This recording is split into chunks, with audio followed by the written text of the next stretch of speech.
উনি বলছে, দাদু আমি আমার মন প্রাণ দিয়ে পাগলকে ডাকছি পাগল, আজকে যে আমার সেবা করবে আজকে সে অসুস্থ। সকালবেলা আমি যে পায়খানা প্রস্তাব করতে যাবো পাগল, আমার তো ভালো না, অসুস্থ। উনি বলছে, দাদু আমি কালুদা এই যে দাদার সার দোকানে আসছি, একটা সার আছে না, সার পাগলা সার কালো, ওই সারটা নাকি এখান দিয়ে হেঁটে যাচ্ছে। সকালবেলা উনি বাথরুমে যায় নাই, কেবল আইসে ঘুম থেকে উঠে বইছে, ওই সারটা যে আইছে আমার দাদু নাকি সারকে একটা রুটি দিছে, ওই সারটা শোনেন রুটি খেয়ে আমার দাদুর বাম হাতটা স্যার ওই পাশে নাড়াতে পারছে না, ওই হাতটা ওই কালো সারটা এনে ওই ওনার হাতটা নাকি তার জিহ্বা দিয়ে সেটে দিচ্ছে। পাশের লোকরা কয় আপনার চিন্তা নাই, আজকে পাগল ওই সারের ভিতর দেশে আপনার হাতের ব্যথা বিষ নিয়ে গেছে, আপনি সকালবেলাই ভালো হয়ে যাবে।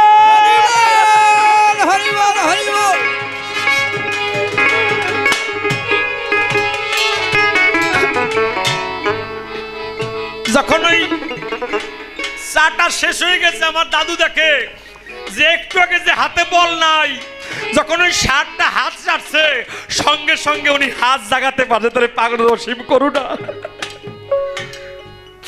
তাহলে এই ভূমিটা পূর্ণ ভূমি যেখানে আমার পাগল দাঁড়িয়েছে, তাই আমি সকলের কাছে আশীর্বাদ চাই।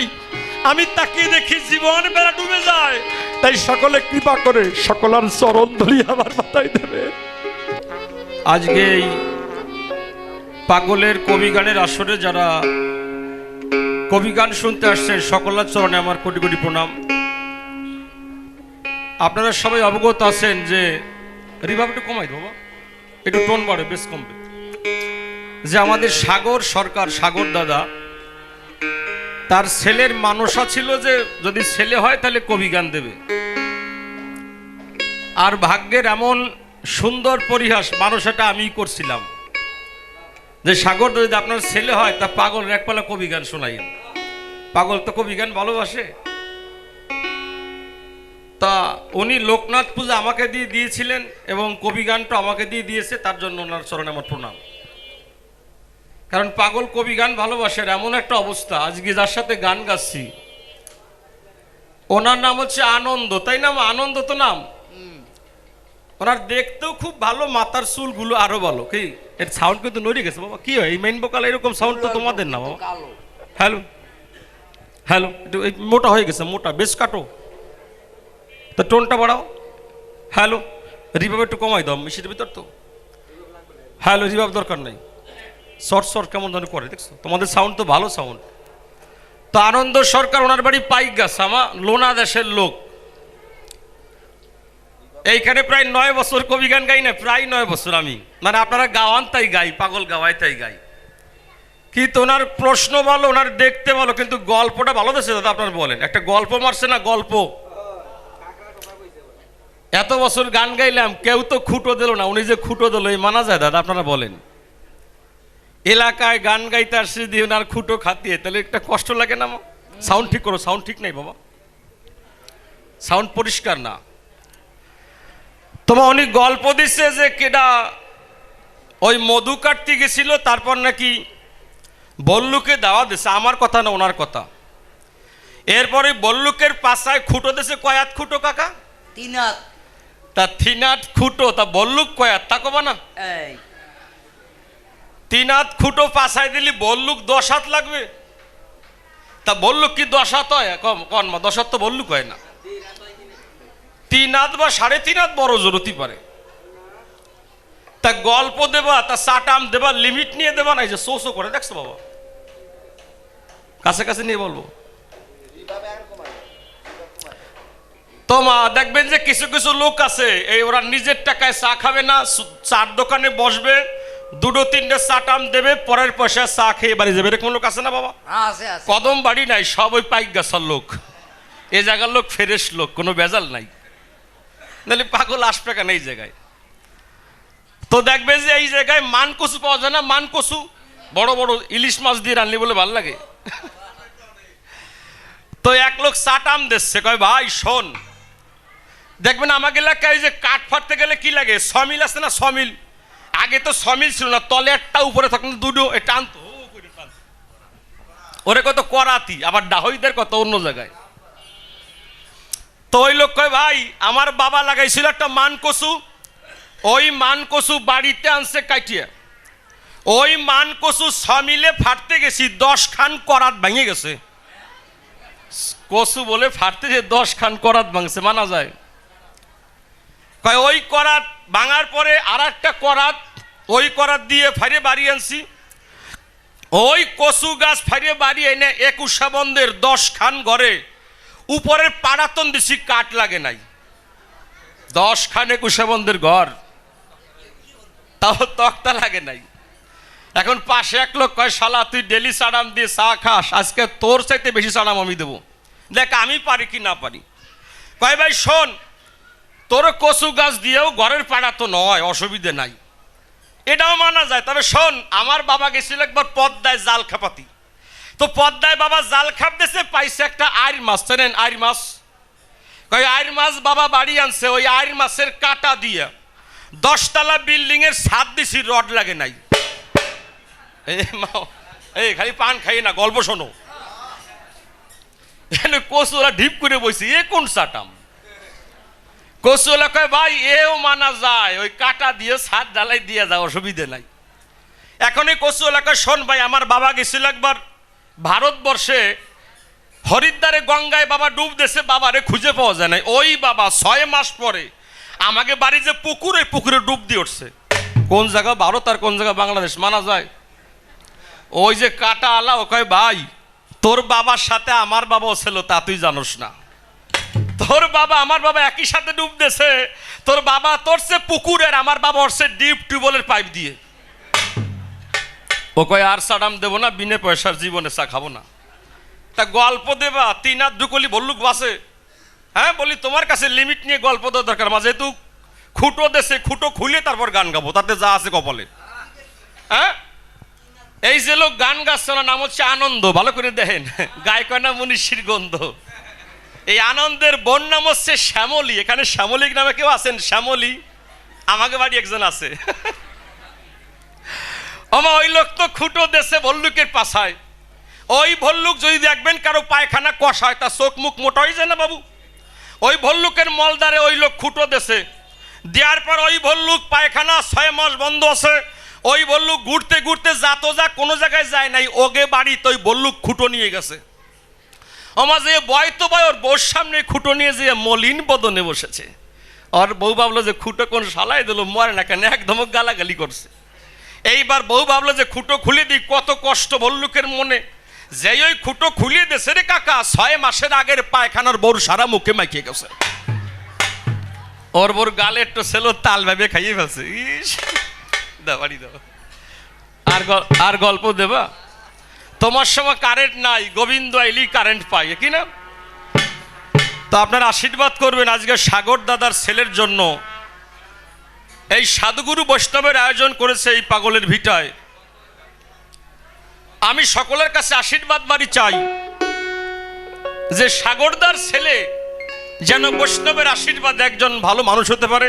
এই আশীর্বাদ সকল হরিভক্ত পাগল ভক্তের কাছে চাই। গৌর হরি বল। তাহলে আলোচনার বিষয় আমাদের নারদ এবং শ্রীকৃষ্ণ। আজকে নূতন নূতন প্রশ্ন দিচ্ছে, তাই না বাবা? নূতন প্রশ্ন, যা এই কবি জ্ঞানে হয় নাই কোনোদিন, এই পাল্লায় অন্তত হয় নাই।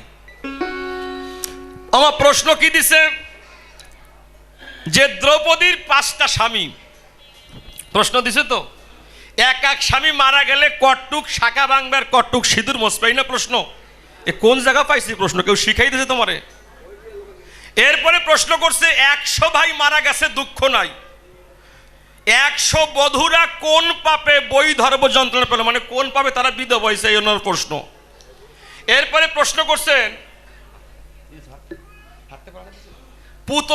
পুতনাকে বধ করলাম কেন। এরপরে প্রশ্ন দিচ্ছে যে সত্যযুগের মায়েদের ছেলে পেলে হাঁটতে পারতো, জানেন আপনারা সবাই বাবা? শাস্ত্রে লেখা আছে সত্যযুগে মায়েদের সন্তান জগতে পরামাত্র হাঁটতে পারতো, আর গরুর বাছুর গোবৎস ওরা কিন্তু হাঁটতে পারতো না। উনি প্রশ্ন করছে দান কৃষ্ণ কথা না ও কলিতে এইটা উল্টো হলো কেন? অর্থাৎ গোবৎস হাঁটতে পারে আর মানুষের বাচ্চা হাঁটতে পারে না, এটা প্রশ্ন। ভালো ভালো প্রশ্ন করছে, ধন্যবাদ তোমার পাইগা স্যার সবাইকে। দাওয়াটা হরিধ্বনি দিয়ে পাল্লা শুরু করে দেখি আমার পাগল সাউন্ড কেমন করা করা হয়ে গেছে বাপ। হ্যাঁ হ্যাঁ হ্যাঁ, ওইটা বেশি হয়ে গেছে। হয়েছে কৃষ্ণ জয় জয় গণেশ পাগল একবার হরি হরি বলো। একটু রিভাব দাও, এবার রিভাব দাও, হালকা একটু রিভাব।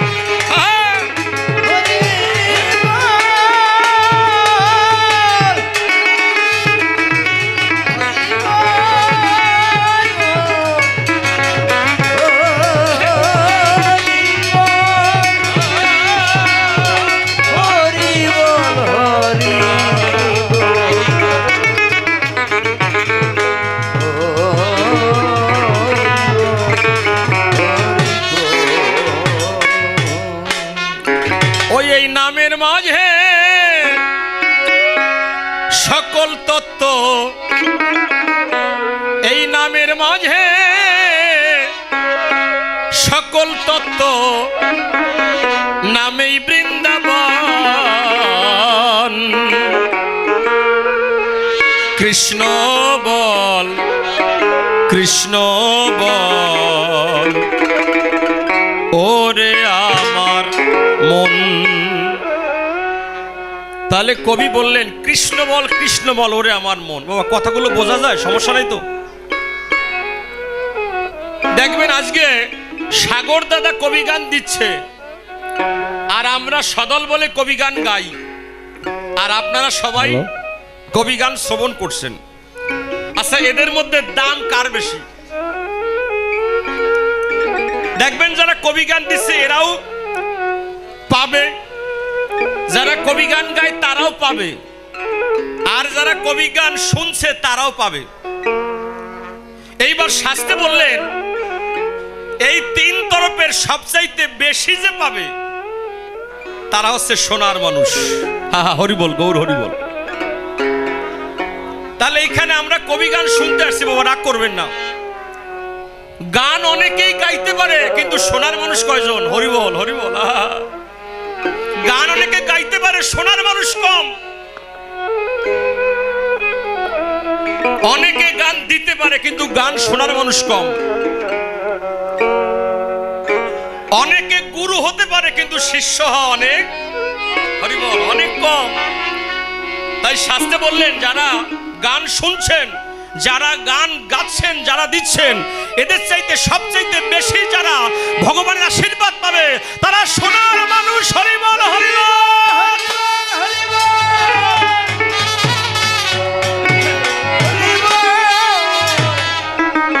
তারা সোনার মানুষ, গোবিন্দের চরণ তারা সবচাইতে আগে পাবে। এজন্য আমার গুরুদেব বলছে বাবা যেখানে কবি গানে যাবা, ছোট বড় যারা আসরে থাকবে সবাইকে প্রণাম জানাবা, কারণ তারা সোনার মানুষ। তার আশীর্বাদ করলেই তোমার জয় জয় হবে। এই জন্য যে যেখানে আছেন, কাছে কিংবা দূরে আছেন, আমি সকল ভক্ত চরণে কোটি কোটি প্রণাম জানাই। ছোট বড় সকলার কাছে আশীর্বাদ বার ভিক্ষা চাই। ও তাই নামের মাঝে সকল তত্ত্ব, এই নামেই বৃন্দাবন। কৃষ্ণ বল কৃষ্ণ বল ওরে আমার মন। একবার কৃষ্ণ বল কৃষ্ণ বল ওরে আমার মন। একবার কৃষ্ণ বল কৃষ্ণ বল ওরে আমার মন। একবার কৃষ্ণ বল কৃষ্ণ বল ওরে আমার মন। একবার কৃষ্ণ বল কৃষ্ণ বল ওরে আমার মন। ওই এই নামের মাঝে সকল তত্ত্ব, এই নামের মাঝে সকল তত্ত্ব, এই নামের মাঝে সকল তত্ত্ব, নামেই বৃন্দাবন। কৃষ্ণ বল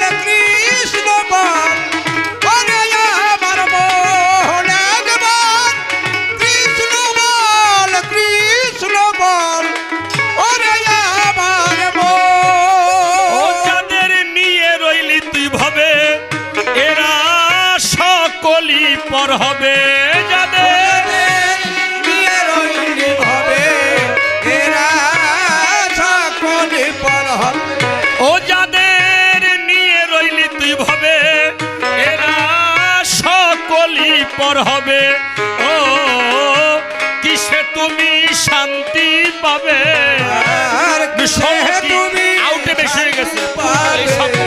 কিসে তুমি শান্তি পাবে ভাবনি কখন আর কৃষ্ণ বল কৃষ্ণ বল ওরে আমার মন একবার কৃষ্ণ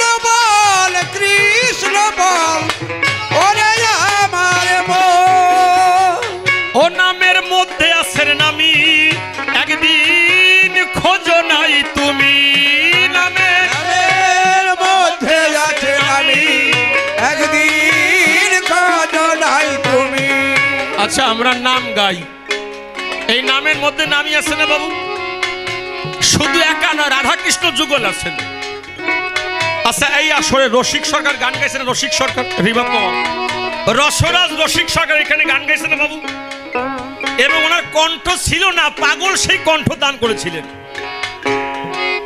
ওমা রসিক সরকার বললেন একটা আমের আটি খণ্ড খণ্ড করলে কোনো গাছ পাওয়া যাবে কি গাছ পাওয়া যাবে না যদি বাইকে পিষে ফেলান আমি করি মানা ওর মধ্যে কোনো গাছ কিন্তু খুঁজে পাওয়া যাবে না যদি আটিটাকে না কেটে না বেটে যদি রুইয়ে দেন মাটির ভিতরে প্রযত্ন ক্রিয়া করলে দেখবো খালি গাছ না পাতা শুদ্ধ গাছ উঠবে কি উঠবে না বাবু এই গাছ ছিল কথায় ছিল বীজের ভিতরে দেখেননি কেন ছিল সূক্ষ্ম আকারে তাই কবি গাইলেন যেমন বীজের ভিতর আছে অঙ্কুর যায় না যেমন দেখা এই নামের ভিতর আছে রাধা কৃষ্ণ যুগলের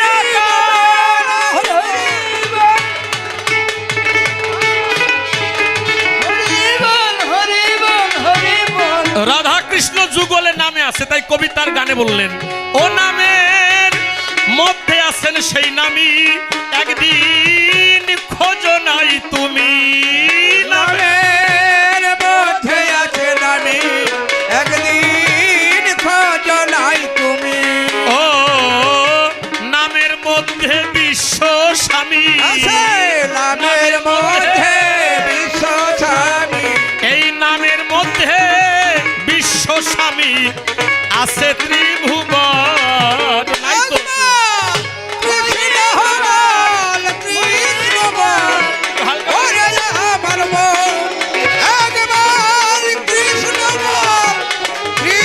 বল ওরে আমার মন দেখবেন যে কাজ করতে যাবেন ভাই কি দরকার দম হরি বল হরে কৃষ্ণ যে নাম করেন ভাই দম ছাড়া কোনো কাজ সম্ভব হয় না জানেন আপনি যে কোনো কাজ করবেন দম লাগবে দম সাধকগণ বললেন এই হাওয়ার ঘরে খেলা না খেললে কোনোদিন গোবিন্দ দর্শন হবে না তাহলে দমের ঘরে খেলা খেলা তাই কবিতার গানে বললেন ও নাম করো দমের ঘরে রেচক পুরো কুম্ভক করে ও না নাম করো দমের ঘরে দেখা পুরো কুম্ভ করে ও নাম করো দমের ঘরে রেচক পুরো কুম্ভক করে আস্তে আস্তে বাবা আমাদের দেশের রাজধানী কোথায় বাবা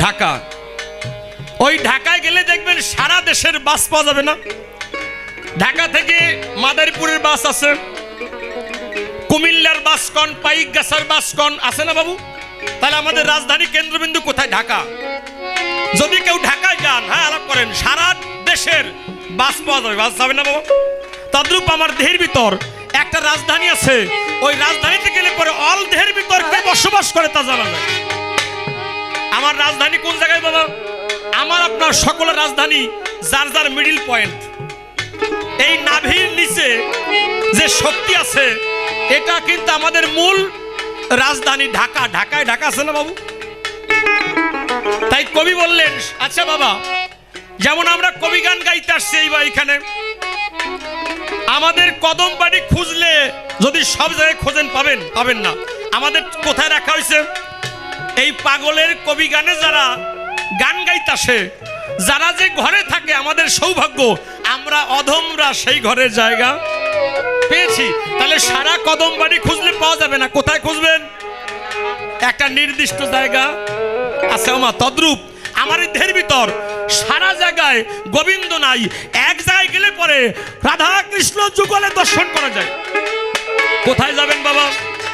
নারদ রে বাবা, এই সারা দেহের ভিতর আমার এই মিডিল পয়েন্টের থেকে যদি ধারাকে উল্টাইয়া নিজে রাধা হতে পারবো, তখন এই দ্বিদল চক্রে দেখবো অন্ধকার অন্ধকার নাই, নিত্য বৃন্দাবনে গোলগবি হরে কৃষ্ণ খেলা করে। তাহলে এই চক্র যখন ভেদ করা যায়, তখন ভগবানকে দর্শন করা যায়। তাই কবি তার গানে বললেন, ও নাম করো তোমের ঘরে রে চক পুরো কুম্ভ করে। ও নাম করো তোমের ঘরে রে চক পুরো কুম্ভ করে। ও দেখবে এই সহস্রারে খেলা করে, সহস্রারে খেলা করে। এই দ্বিদলেতে খেলা করে রাধা কৃষ্ণ সেই দুইজন। কৃষ্ণ বল কৃষ্ণ বল ওরে আমার মোহন ভগবান। কৃষ্ণ বল কৃষ্ণ বল ওরে আমার মোহন। আচ্ছা বাবা, আমার দেহের ভিতর আরো কি আছে? আস্তে আস্তে আমার দেহে কি আছে? আরো আমার দেহে আছে ইরা, পিঙ্গলা, শোষণ, মাতৃবেণীর 3 ধারা। আপনি নাকে হাত দিয়ে দেখেন বাবা, এই নাকে শ্বাস আসে, এই নাকে নাই, এই নাক আছে, এই নাকে নেই, এরকম হয় না বাবু? কিন্তু সাধক যারা আমার, তারা বললেন রাত 4টার পরে ইরা, পিঙ্গলা, সুষমা, ত্রিধারা এক ধারায় প্রবাহিত হয়। তখন যদি গুরু বীজ মন্ত্র নেওয়া যায়, শিষ্য তাকিয়ে দেখে গুরু আর গুরু নাই, রাধা কৃষ্ণ যুগল রূপে শিষ্যের সামনে তাকিয়ে থাকে।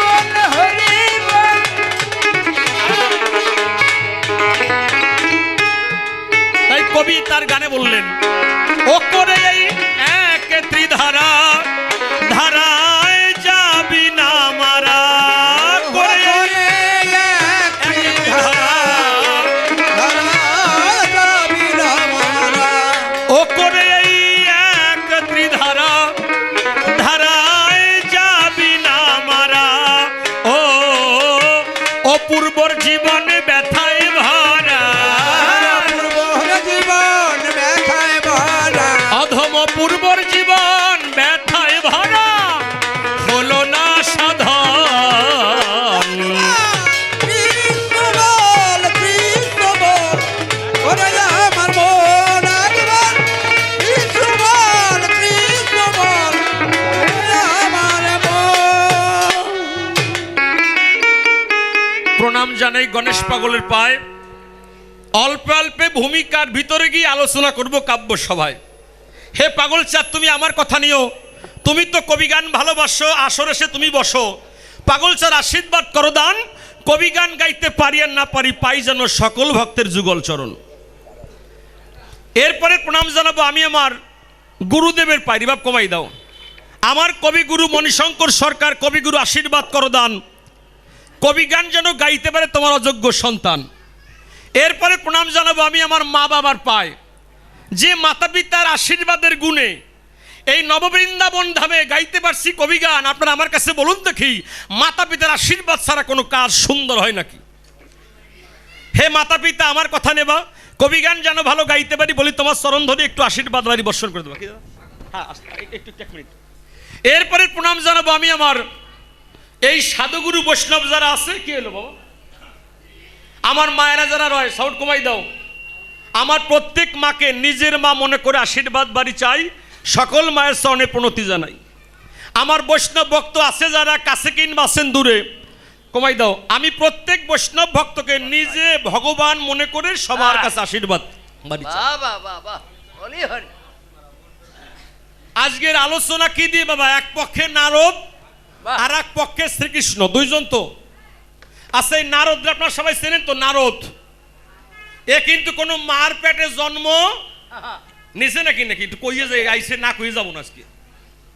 অমা ওনার বাবার নাম কি জানেন? ওনার বাবার নাম ব্রহ্মদেব, আর মার নাম কি জানেন? শিব ঠাকুর। উনি ব্রহ্মার ঔরসে শিবের গর্ভে জন্ম নিছে বাছাধন। এজন্য বলি কাব্য সবাই প্রশ্নটা দিয়ে যায়, ওই ইতিহাস পরে ঘাটবো, যে প্রশ্ন করছে জবাব আগে দেবো। কি বাবা, আমরা আগে চটকাবো না, সব জানি। তো আজকে আপনারা একটু অনুমতি দান করেন, যার জন্য আমরা কবি গান গাচ্ছি, শুনতেছি। আমরা সেই সাগর দাদার ছেলেকে একটু আনুক, আমার বৈষ্ণব ভক্তরা একটু আশীর্বাদ করেন, এটা আমার বিশেষ প্রার্থনা। আসো আসো আসো আসো, সাগর ড্রাইভার নিয়ে আসেন, আসেন আসেন, দেরি করেন না, হরিবল। তো আমি এখন আপনাদের সবাইকে প্রণাম করে বলবো, এই সবাই যারা আছেন সবার পক্ষ প্রার্থনা সাধুগুরুর রিভাব কমাই দাও। এইবার মনে আছে বাবু, বিপক্ষের কবিয়াল নারদ মুনি হইয়ে প্রশ্ন দান করেছে সবাই আসিয়ে, হে কৃষ্ণ কথা নাও। জিভাবদারে প্রশ্ন করলাম দান, তুমি জবাব দিও কৃষ্ণ শ্যামল ভগবান। উনি প্রথম প্রশ্ন কি করছে? প্রথম প্রশ্ন করছে, কৃষ্ণ তুমি আমার কথা নিও। আমাদের হিন্দু ধর্মের মূল গ্রন্থের নাম হচ্ছে বেদ, তাই না বাবা? বেদে কি লেখা আছে? বেদে লেখা আছে পরম ব্রহ্মের জন্ম নাই, মৃত্যু নাই, অব্যয় অক্ষয় চির সাত শত সনাতন, তাই না বাবু? উনি বলছে কৃষ্ণ তুমি আমার কথা মানো। তুমি যদি সেই বেদের প্রতিপাদ্য ভগবান হও, অবতার হও, তাহলে তুমি জন্ম নিলে কেন এবং মারা যাও কেন? যে জন্ম নেয়, যে মারা যায়, আমি করি মানা, সে কোনোদিন পরম ব্রহ্ম হতে পারে না। এটা কমাই দাও। তাহলে বাবা কৃষ্ণ কিন্তু ভগবান না, কৃষ্ণ ভগবান নন। রিভাব কমাই দাও। কৃষ্ণ কিন্তু ভগবান নয়, কৃষ্ণ ঈশ্বর নন। তাহলে কৃষ্ণ কে? কৃষ্ণ ভগবান নন, কৃষ্ণ ঈশ্বর নন। কৃষ্ণকে কৃষ্ণকে বলা হচ্ছে পরমেশ্বর। উনি কিন্তু অবতার নয়, অবতরী। এইবার উনি জন্ম নিয়েছে কোন জায়গায়? দেবকীর অষ্টম গর্ভে কংসের কারাগারে। বাবা রাগ করবেন না। তাহলে যে কৃষ্ণ জন্ম নেয়, যে মারা যায়, সে কিন্তু পরম ব্রহ্ম হতে পারে না। আচ্ছা, কৃষ্ণ জন্ম নিয়েছে কোথায়? কৃষ্ণ কিন্তু জন্ম নেয় নাই, কৃষ্ণ কিন্তু বাবা আবির্ভূত হয়েছিলেন। আমাদের গীতায় কি লেখা আছে? গীতায় আমি অর্জুনকে বলছি, অর্জুন তুমি আমার কথা নাও। হে অর্জুন, তোমার আমার বহুবার জন্ম হইয়াছে, তুমি জানো না, কিন্তু আমি তাহা সকল জানি। আমার জন্ম দিব্য, আমার কর্ম দিব্য। যেমন সূর্য পূর্বাকাশ উদিত হয়, আবার যখন সময় হয় পশ্চিম অস্ত যায়, কিন্তু আসলে আমি করি মানা, সূর্য ওঠেও না আর সূর্য ডোবেও না। সূর্য আছে এক জায়গায়, কি ঘোরে? সারা পৃথিবীটা ঘূর্ণন পাক খায়। যেমন সূর্য ওঠে না আর ডোবে না, তদ্রূপ কৃষ্ণ জন্ম নেন না এবং কৃষ্ণ মরেও না। আচ্ছা বাবু, কৃষ্ণ যেদিন আবির্ভূত হয়েছিলেন কেন? ধর্মকে সংস্থাপন করার জন্য, পাপীর বিনাশ করার জন্য উনি আসছেন। কেন? উনি আসছেন অবতারী রূপে। আমি দিই পরিচয় বাবু, যেদিন কংসের কারাগারে জন্ম নেননি, আবির্ভূত হয়েছেন, সেদিন আমার পিতা আমাকে মাথায় করে যখন গঙ্গা পাড়ি দিয়ে যায়, গঙ্গা করেছিল বর্ণনা, হে দয়াল কথা নিও, যেদিন পৃথিবীতে তুমি আসবে সেদিন যেন তোমার চরণ ধুলি পাই, এই আশীর্বাদটুকু আমার মাথায় দিও। বাবু যখন গোবিন্দের চরণ পাওয়ার আশায় যমুনা ফুলে উঠলো, নাভি তলিয়ে গেল, বুক তলিয়ে গেল, মুখ তলিয়ে যায়, নাক তলিয়ে যায়, যায় সবার আছে জানা, নিজে না বাঁচলে কিন্তু কাউরে বাঁচানো যায় না। মাথা হতে পড়ে গেল কে? যখন বিষ্ণু পড়ে যায়। আচ্ছা বাবা, যখন আমাদের নদীতে কোনো পুকুরে সাবান পরে বা আংটি পরে, চেন পরে, আমরা কি দিয়ে খুঁজি? হাত দিয়ে খুঁজি না বাবা? কারণ পা দিয়ে খুঁজতে গেলেও তো ডুবে যেতে পারে বা কাদায় ডাবতে পারে। আমরা হাত দিয়ে ধরবো এবং পেলে পরে নিয়ে বাড়ি যাব। কিন্তু এখানে ভাগবতে পরিষ্কার আছে লেখা, সবার আছে দেখা, কৃষ্ণ নয় বিষ্ণু যখন সমুদ্রে পড়ে গেল যমুনায়, তখন ওনার বাবা মানে আমার বাবা কি দিয়ে খুঁজলেন? হাত দিয়ে নয়, পা দিয়ে খুঁজে ছিলেন। এর তত্ত্ব আছে না বাবু? কৃষ্ণ কি বলছেন? হে ভক্তগণ, আমার হতে নাম বড়, নাম হতে ভক্ত বড়, ভক্ত হতে ভক্তের চরণ ধুলি কোটি কোটি গুণে বড়। কৃষ্ণ বললেন জগতে যখন আমি প্রথম পৃথিবীতে যাব, সেদিন ভক্তের পা যুগল জড়িয়ে ধরে প্রেমানন্দে হরিবল হরিবল বলে, হরিবল হরিবল হরিবল, সেদিন পা যুগল জড়িয়ে ধরেছিল। সেদিন পা যুগল জড়িয়ে ধরেছিল। আচ্ছা বাবা, তাহলে চরণ ধুলির কত মূল্য? শাস্ত্রে বললেন বাবু, কৃষ্ণের জন্ম নাই, কৃষ্ণ মরেন নাচতে, কৃষ্ণ আবির্ভূত হয় যখন প্রয়োজন শেষ হয়, জাগার বস্তু জায়গায় চলে যায়। তাহলে কৃষ্ণ মা জন্ম নেননি, এইবার যখন কৃষ্ণ মারা গেল কেন? এই পাশ থেকে এক ভক্ত বলছে যে 7 নালা বানালো কেন, বলছেন একজন। হ্যাঁ, আচ্ছা বাবু, এই যে কৃষ্ণের পায়ে যে 7 নালা বান মারলো, কে মারছিল? আস্তে জরাব্যাত। এই জরাব্যাত আগের জন্মে কি ছিল? আমরা সবাইকে এই কথা বলি, রাম যাকে সোরাবানে বধ করছিল, যার নাম হচ্ছে বালি। আচ্ছা, বালিরে রাম সোরাবানে মারলো কেন? ও প্রশ্ন আজকে না। সোরাবানে বালিকে বান মারলো কে? রামচন্দ্র। ওই রামচন্দ্রের সঙ্গে যুদ্ধে সর্বক্ষণ কে ছিলেন? বালির ছেলে অঙ্গদ রামের সঙ্গে সর্বক্ষণ যুদ্ধে ছিলেন। কেন? সে জানতেন ওই আমার বাবা বালি আমার একার বাবা, আর রামচন্দ্র সারা বিশ্ব পিতা, সে আমার পিতা, আপনার পিতা, সবার পিতা হয়। এই জন্য অন্যায় জেনেও রামের সঙ্গে সর্বক্ষণ যুদ্ধে রয়। এইবার রামের যুদ্ধ শেষ, রাবণকে বধ করিয়া সীতাকে নিয়ে যখন অযোধ্যায় ফিরতে চায়, রাম করে মানা, আমি বাড়ি যাব কিন্তু কাউকে খালি হাতে দেব না, যে যা চাবা চাও। মনে আছে ভাবো, আমি সূর্য বংশের ছেলে, প্রতিজ্ঞা করলাম যে যা চাবা তারে তাই দেব দেব দেব। ওমা, বালির ছেলে অঙ্গদ কি দিয়ে পরাণ খানি বাঁধে? সে বাবাকে হারাইয়ে চোখের জলে পিতা পিতা বলে কাঁদে। গিয়ে বলল, দয়াল রাম, সবাই সব চাইলো, আমি চাবো না? চা, তুই যা চাবি তোরে তাই দেবো। তখন বালির ছেলে অঙ্গদ বলল, দয়াল রাম, এই আশীর্বাদ আমারে দাও, আমার বাবাকে যে হত্যা করেছে আমি যেন নিজ হস্তে তাকে নিধন করতে পারি, এই আশীর্বাদটুকু চাই। তাহলে রামই তো মারছে ওর বাবারে, মারছে না বাবা? এইবার কয়, কথা নাও, বাবারে যে মারছে তারে মারবো, আশীর্বাদ বাড়ি তামা তুলসী ছুঁয়ে দাও। রাম তো আগেই প্রতিজ্ঞা করলো, তুমি যা চাবা তাই দেবো। তাহলে রাম মেরেছে ওর বাবাকে, এইবার বললো আশীর্বাদ যখন করেছি তাই, এইবার 16 আনা পাবি, তবে এই জন্মে দেওয়ার আমার অধিকার নাই। মনে আছে ভাবো, কৃষ্ণ জন্ম নেব, রাম অবতার ছেড়ে কৃষ্ণ হব, আর তুই হবি জরাব্যাত। আমার লীলা শেষ হলে পরে যখন নিম্ব বৃক্ষের শাখায় রব, তুই শাখা বৃক্ষ জ্ঞান করে যখন আমার পায়ে বান মারবি, সেদিন তোর মনোবাসনা পূর্ণ হয়ে যাবে। আমা, এইবার ত্রেতা গেল, দাপর এলো, সবাতলে বলছি ভালো। দাপরে রাম হলেন কি? আমা, রাম হলেন কৃষ্ণ, আর সীতা হলেন রাধা। বলতে থাকবো না বাধা। আর বালির ছেলে অঙ্গদ, তিনি হলেন জরাব্যাত। লীলা শেষ। গান্ধারীর অভিশাপে আমার সমুদ্রে নিমজ্জিত হলো কি? দ্বারকা নগরী। বলি সবার চরণ ধরি, বলিহারি বলিহারি। যখন আমার দ্বারকা নগরী ডুবে যায়, এইবার লীলা শেষ। যখন নিম্ব বৃক্ষের শাখায় রই, মনের কথা খুলে কই, জরাব্যাত 7 নালা বানাইয়ে যখন ঘুরছে, দেখতে পায় কোথাও শিকার পাওয়া যায় কিনা। ওমা, যখন নিম্ব বৃক্ষের দিকে তাকায়, আসা নিম ফল তিতা না মিঠা?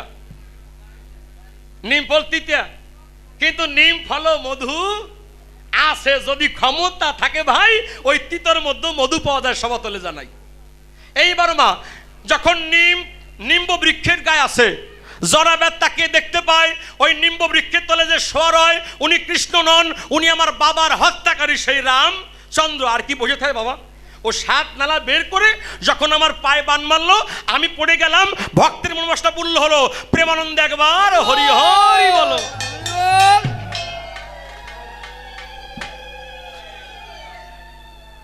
তাহলে আমার পায়ে বান মারলো, হ্যাঁ বাবা, যখন পায়ে বান মারলো আমি পড়ে গেলাম। এইবার প্রশ্ন, তাহলে কৃষ্ণ কি মারা গেল মা?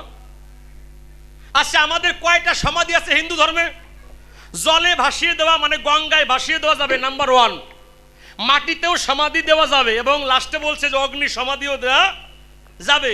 কিন্তু যে সমাধি দেন, মুখে আগুন দেওয়া লাগবে। আচ্ছা, মুখে আগুন দেয় কেন? প্রশ্ন দরকার নাই বাবা, বলার দরকার নাই। আচ্ছা, তাও বলে যাই, আমরা মুখ দিয়ে সত্য মিথ্যা বলি না? মুখ দিয়ে মিথ্যা বলি, সত্য বলি। যা যা ভগবানকে বলেছিলাম, ভগবান তুমি যা বলে গেলে কান দিয়ে শুনলাম, আমি মুখ দিয়ে সর্বক্ষণ কৃষ্ণ গুণগান গাইবো। কিন্তু মায়ের জগৎ আসিয়া মায়ার পেছে পড়িয়া সেই কথা ভুলে গেছি, তাই মুখে আগুন দেওয়া হয়, মুখটা যেন শুদ্ধ হয়ে সে সশরীরে স্বর্গে যায়, বা তার আত্মাটা গোবিন্দের চরণে গিয়ে পৌঁছায়। আচ্ছা বাবা, এইবার পায়ে বান মারলো, আমি পড়ে গেলাম, এবার কৃষ্ণ কি মারা গেল? আচ্ছা, কৃষ্ণ বললেন আমি মারা যাই না, আমি আবির্ভূত হই এবং তিরোভাব ঘটাই। বাবা অর্জুনের কাঁধে একটা ছিল ওড়না, মানে উত্তরীয়। ওই উত্তরে দিয়ে অর্জুন আমার দেহটা পা থেকে মাথা পর্যন্ত দেই সিদ্ধান্ত, অল বডি ঢেকে রাখলো কে? অর্জুন তার ওড়না দিয়ে, কোনো জায়গায় যেন ফাঁকা নাহি থাকে। এইবার আগুন এনে সীতা সাজাইয়ে হিন্দু মতে সীতার উপরে আমার গোবিন্দ মানে আমার দেহ উঠবে।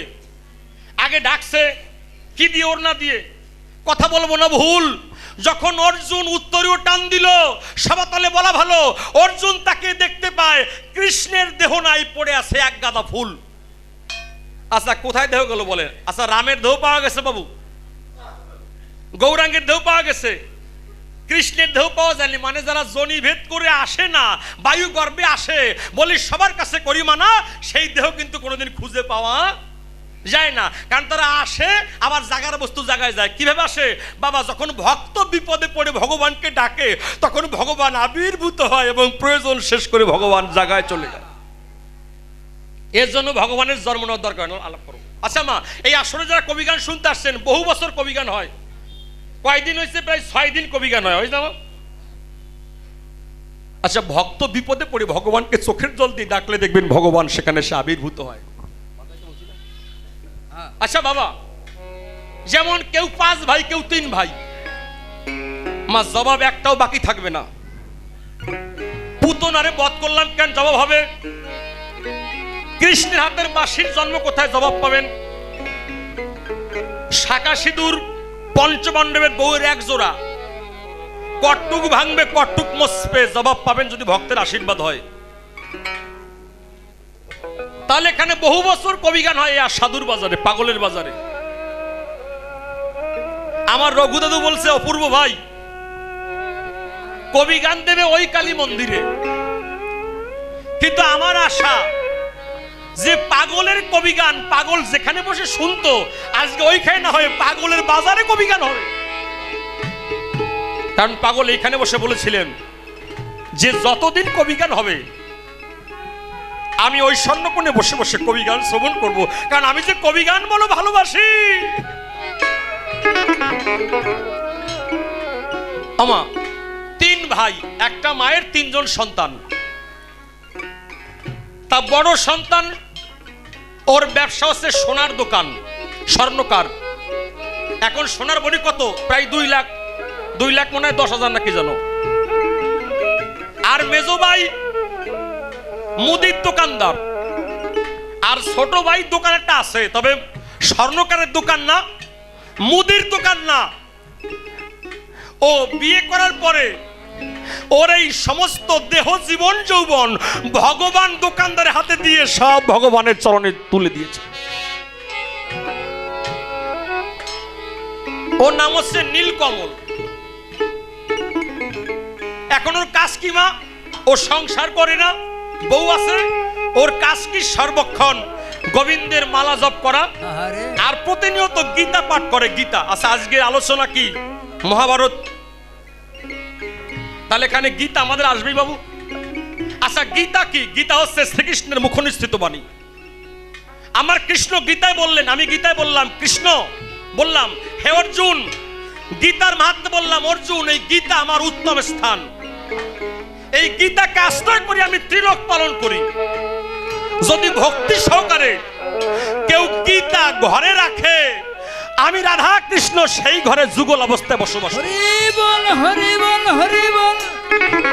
যদি কেউ গীতা পকেটে করে নিয়ে বাইরে বেরোয়, গীতা থাকলে তার কোনো বিপদ আপদে স্পর্শ করতে পারবে না। তো ছেলেটা প্রতিনিয়ত গীতা পাঠ করে আর চোখের জল ছেড়ে বলে, গোবিন্দ জীবনে বিয়ে করব না, তাও বিয়ে করলাম, আমার অন্য কাজ ভালো লাগে না গোবিন্দ, মনে হয় আজীবন তোমার নামে আমি ডুব দেই। একটা প্রতিফল আছে না মা? এখন 3 ভাইয়ের 2 ভাই, বড় ভাই মেজো ভাই কয়, এই যে ও কোনো কামাই রোজগার করে না, খালি খালি খায়, এরে আমরা এখনই ভিন্ন করে দেব, ওই জ্বালা আমরা সহ্য করব না। নারদ বাবা ভালো করে শোনো, এইবার যখন ভিন্ন করে দেবে, 3 ভাই এক জায়গায় বসছে। তা বড় ভাই বসছেন চেয়ারে, স্বর্ণকারের দোকানদার, সোনার দোকান। মেজো ভাই বসে চৌকিতে, আর ছোট ভাইয়ের জায়গা ওই খুঁটো, একটা খুঁটো আছে বাঁশের খুঁটো, ওই খুঁটো ধরে ও মাটিতে একটা পাটিতে বসে চোখের জলে হরিবল হরিবল হরিবল বলে কাঁদে। বাবা সবার সবাসন মানায় না। এখন ছোট ভাইরে কয়, ভাই আমরা দুই ভাই তোর ভার বোঝা বহন করতে পারবো না, তোর এই বউয়ের ভার, তোর ভার আমি করি মানা, এই ভার রক্ষা করার অর্থ আমাদের মেলে না। তাহলে দাদা কি করবেন? কয় ভিন্ন করাই দাও। দাদা তাহলে ভিন্ন যে আমাদের করবা, কেন কেন ভিন্ন করবা? তোর কোনো কামাই নাই, এজন্য তোরে ভিন্ন করব। ছোট ভাই কেঁদে কেঁদে বলে, বড় দাদা আজকে তোমার সোনার দোকান সাজিয়ে তুমি আসো, এই দোকান সাজিয়েছো, সকালবেলা গোবিন্দের নাম নিয়ে বেরো না, তার নাম নেও না, তার কোনোদিন গুণগান গাও না, যদি গোবিন্দ ইচ্ছা করে তুমি একদিন না খেয়েও থাকতে পারো। আমার বড় ভাই বলে, ও কথা হবে না, ভিন্ন তোরে করিয়ে দেবো। তাহলে ভিন্ন করার সময় তোরে আমি 1 মাসের খাবার দেব, তোর বউয়ের যা গয়না তাই দেব, আর তোদের যা থালা বাসন আছে সেগুলো পেয়ে যাবি, আর কিন্তু কিছু পাবি না। আমার ভিন্ন করাই দিয়েছে কারে? ছোট ভাইরে, নীলকমল রে। যখন ভিন্ন ভাগ করাই দেয়, কয় তুই এখনো ভগবানের নাম ছাড়িস না? হলে হ্যাঁ, এ জীবনে মরণে যতদিন বেঁচে থাকবো কোনোদিন ভগবানকে ভুলে যাবো না, তোমরা যত কষ্ট দাও। হরি হরি বল হরি বল হরি। কারণ যদি ভগবান বাঁচিয়ে রাখে তাহলে ভগবানই বাঁচিয়ে রাখবে, আমি আর কিছু চাই না। এখন স্বামী স্ত্রী দুইজনে মিলে আমার 1 মাসের খাবার নিয়ে গভীর বনে চলে গেছে। বনে গিয়ে বলছে, এই ওর সহোদর মিলেকে বলছে, তুমি আমার কথা নাও, আমি যেভাবে জন্ম নিচ্ছি ভগবান আমাকে সাজা দিচ্ছে, কিন্তু তুমি আমার ঘরের ঘরণী, তুমি সাজা পাবা না, তুমি ঘরে যাও, তুমি ঘরে গিয়ে গোবিন্দের নাম নাও, আর আমি এই বৃক্ষ তলে শ্রীমদ ভাগবত গীতা পাঠ করব, আর চোখের জলে প্রতিদিন গোবিন্দের ভোগ লাগাইয়ে তার নাম নেব, দেখি গোবিন্দ কি করেন। শুনেছি যার জন্ম নাই মৃত্যু নাই, কিন্তু ভক্ত ডাকলে, ভক্ত বিপদে পড়ে ভগবানকে ডাকলে নাকি ভগবান তার সম্মুখ সমরে দেখা দেয়। 1 মাসের খাবার ছিল মা, দেখতে দেখতে 1 মাস শেষ হয়ে গেল। 1 মাস পরে বউ এসে বলছে, স্বামী গো আজকে 1 মাস হয়ে গেছে, বলি তোমার ঠাই দেখো কোনো আর ঘরে খাবার নাই, খাবার ফুরিয়ে গেছে। ওর স্ত্রী ডাক দিয়ে বলছে, খাবার নাই। নীলকমল বলছে, শুধু খাবার নাই, সত্যি ঘরে কি কিছু নাই? বলে খাবার নাই বললাম না। বলে এখনো তাকিয়ে দেখো কিছু আছে কিনা। বলছে হ্যাঁ আছে। কি আছে? আমার গায়ে কিছু গয়না আছে। তাহলে ভগবান তোমার গয়না দিচ্ছে, তুমি কথা নাও, গোবিন্দার নাম নিয়ে তোমার এই গয়নাগুলো বিক্রি করে ওই টাকা দিয়ে অন্তত কিছুদিন সংসার চালাও, দেখি ভগবান আছে কিনা। বাবু দেখতে দেখতে যখন ওই সোনা বেচে যখন 1 মাস সংসার চালাইছে, আর টাকা নাই, এসে বলছে, স্বামী গো 1 মাস সংসার চালিয়েছি, আর কোনো অর্থ নাই। নীলকমল কয়, তাহলে কিছু কি নাই? হ্যাঁ আছে, এখনো আমাদের থালা বাসনগুলো আছে। কি করব? থালা বাসনগুলো গোবিন্দের নাম নিয়ে বেচে দাও।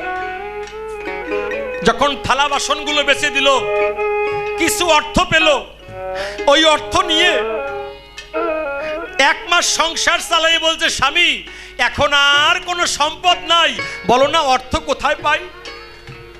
আমার স্বামী ডাক দিয়ে কয়, কিছু নাই। বলছে আছে, এখনো আমার কিছু শাড়ি, পুরনো শাড়ি, তোমার কিছু পুরনো ধুতি কাপড় আছে। বলে কাপড় আর আমার এই কাপড় বিক্রি করে দাও। বলে ছেঁড়া কাপড়ে কি হবে? বলছে হ্যাঁ, এই ছেঁড়া কাপড়ে ঢাকার শহরে নিয়ে গিয়ে ওই যে গাড়ি আছে, মাইক্রো আছে, ওইগুলো মোছার জন্য তেনার দরকার, সেই তেনা হয়ে যাবে। আমা ওটাও বিক্রি করে দিল। এখন আর হাতে কোনো সম্পদ নাই। দুর্বলের বল হচ্ছে হরিবল। এসে ডাক দিছে, স্বামী গো সোনা ছিল, বাসন ছিল, বসন ছিল, সব বিক্রি হয়ে গেছে, এখন তার ঘরে কিছু নাই, কালকে খাবো কি সেটাও আমার হাতে নাই। আমার 2 চোখের জল ছেড়ে স্বামী বলছে, সত্যি কিছু নাই? তবে শুনেছি যার কেউ নাই তার আমার গোবিন্দ আছে, চলো আমরা হরিবল হরিবল বলে একবার গোবিন্দের শ্রীপাদ পদ্মে দেহ মন জীবন যৌবন সব তুলে দেয়।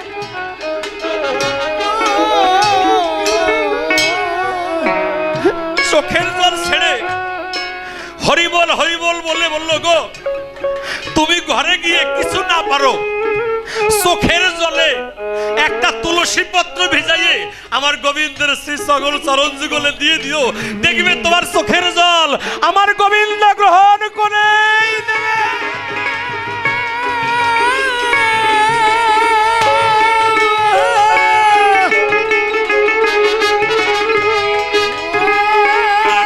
চোখের জলে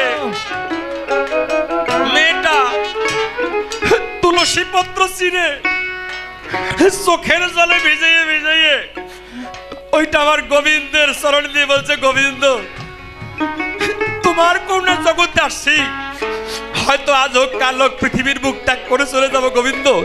যেদিন পৃথিবীতে থেকে চলে যাব, ভব নদীর ঘাটে যখন আমি দাঁড়িয়ে থাকবো, শুধু আমাকে না জগৎবাসী সবাইকে ভব নদী খালি পার করে দিও, কেউ যেন দাঁড়িয়ে না থাকে। এইবার স্বামী এসে স্বামীর কাছে যে বলছে, আজকে তো দিলাম তুলসী পত্র, কিন্তু আর তো তুলসী পত্র গাছে নাই, শব্দ হয়ে গেছে। নীলকমল এইবার চোখের জল ছেড়েছে। বাবু ওই চোখের জল যখন গীতায় পড়লো, গীতায় আমার কৃষ্ণ বলছে, এই গীতা হচ্ছে আমি আর রাধা দুজন যুগলে গীতার ভিতর থাকি। যখন চোখের জল গীতার উপরে পড়েছে, ওই চোখের জল আমার গোবিন্দের চরণ ধুইয়ে দিয়েছে।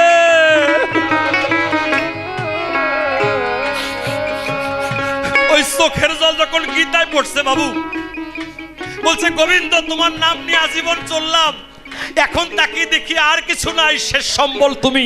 গোবিন্দ তুমি আমার প্রণামটুকু গ্রহণ করার চোখের জল তোমাকে দিয়ে দিলাম।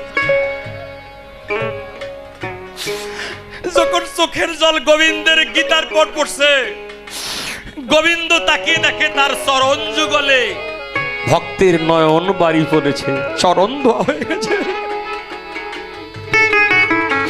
ভগবান বলছে, আমা হতে নাম বড়, নাম হতে ভক্ত বড়, ভক্ত হতে ভক্তের চরণ ধুলি কোটি কোটি গুণে বড়।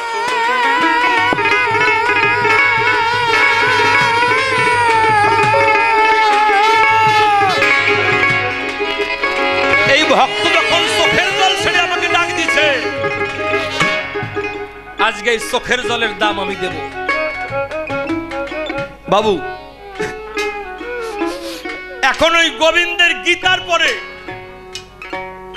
কিছু রং, ওই রং আমার রং আছে না, ওই রং গীতায় ঢেলে দিচ্ছে। গোবিন্দ আজীবন তোমার গীতা পাঠ করলাম, তোমার নাম নিয়ে মালা জপ করলাম, কিন্তু আজকে দেখলাম তুমি এলে না।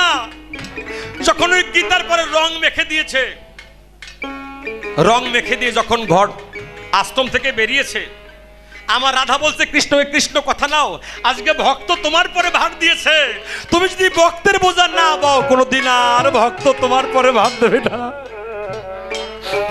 বাবু আজকে গোবিন্দ নিজে ছোট্ট একটা ছেলে হয়ে, বাবা নারদ রে, আমার জন্ম নাই, কিন্তু ভক্ত বিপদে পড়ে ডাক দিলে আমি সেখানে সে আবির্ভূত। আমি একটা ঘোড়ায় করে, একটা ঘোড়া অনেকগুলো খাবার দাবার নিয়ে নীলকমলের স্ত্রীর কাছে গিয়ে বলছি, ও মা, মা একবার দরজা খোলো। নীলকমলের স্ত্রী তাকিয়ে দেখে, তাই এমন সুন্দর ছেলে আমি কোনোদিন আমার নয়ন দিয়ে দেখি না।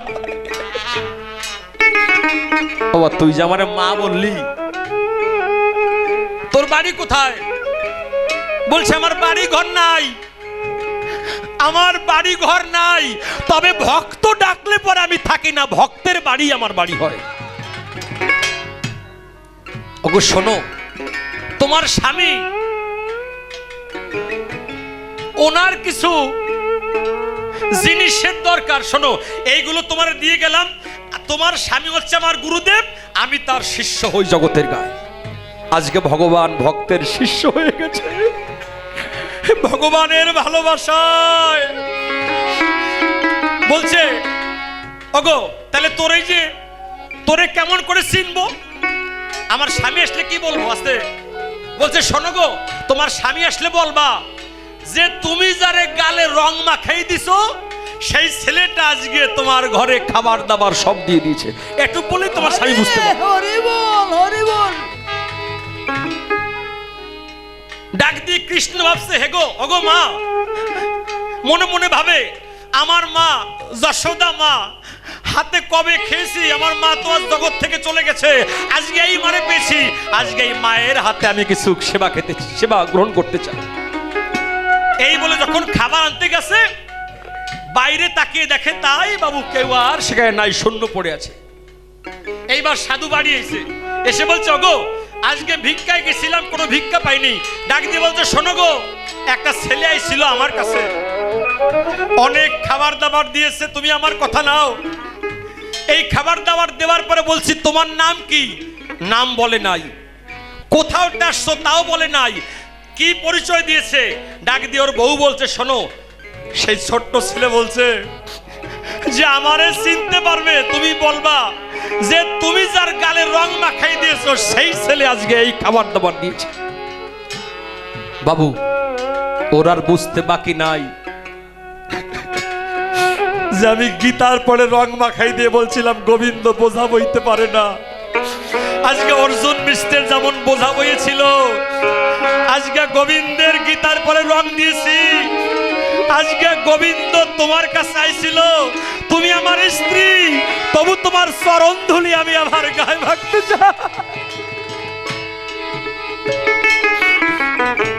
কারণ তোমার কাছে যে আসছিল তুমি জানো না সে হচ্ছে জগতের প্রাণ কৃষ্ণ।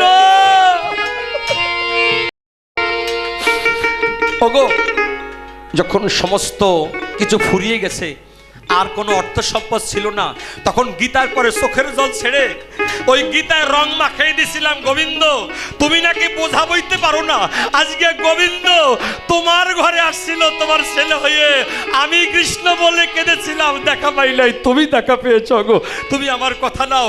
কোথায় বসছিল সেই জায়গাটা একবার দেখিয়ে দাও। বলছে কোথায় বসছিল তা তো জানি না, তবে এই জায়গায় পথের পরে দাঁড়িয়েছিল। ওই পথের পরে যখন দাঁড়িয়েছিল আমার ভক্ত নীলকমল এই পথের উপর গিয়ে গোবিন্দের চরণদুলি প্রেমানন্দে হরিবল হরিবল বলে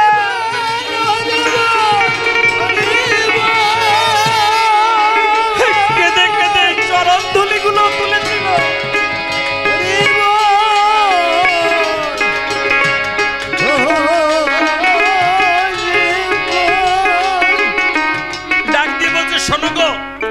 তোমাকে দেখা দিয়েছে, আমারে দেখা দেয় নাই, আমি আমার জীবন আর রাখবো না, আমি আমার জীবন বিসর্জন দিয়ে দেবো।